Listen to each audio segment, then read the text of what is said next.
Question here. What would the world be like without an electrician? A very dark place. You know, you guys kind of set it up. You know, you bring brightness to our lives. You do some things that just amazes the world. You know, you are what we call, you allow us to plug into the source. And if there is no source, then there is no life. And what I'm saying is that you all bring life to our existence. Again, my name is Vernon Doolin. I would like to thank Mr. Davis here for inviting the Minority Builders Coalition out to be a part of your Electrician Day.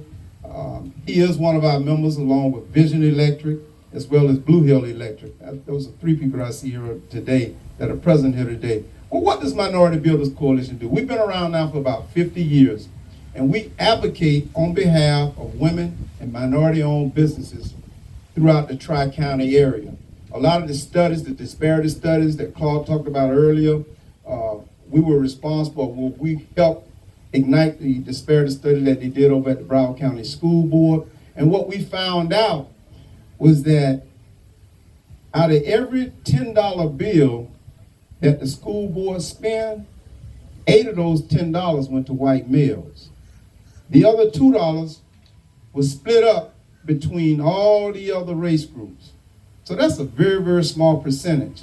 And then some of the findings that we found out was they said, well, we don't have enough people in this area. Well, we found out we did have enough people.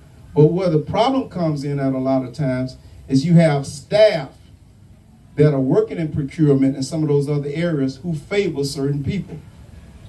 It's not that you're not qualified to do the job, but people kind of favor people who they have a relationship with.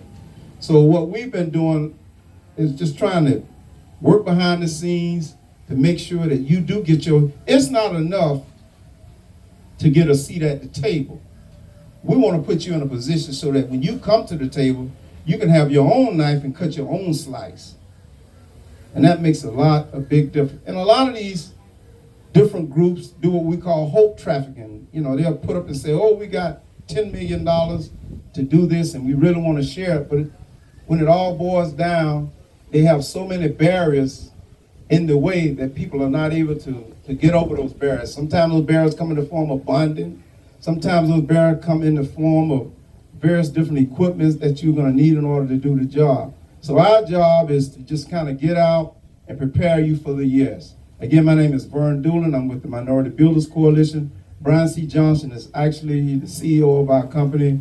And again, I'm glad to be out here and be a part of what you're doing. Keep doing what you're doing, because there is strength in numbers, but there's a greater strength in unity. Thank you.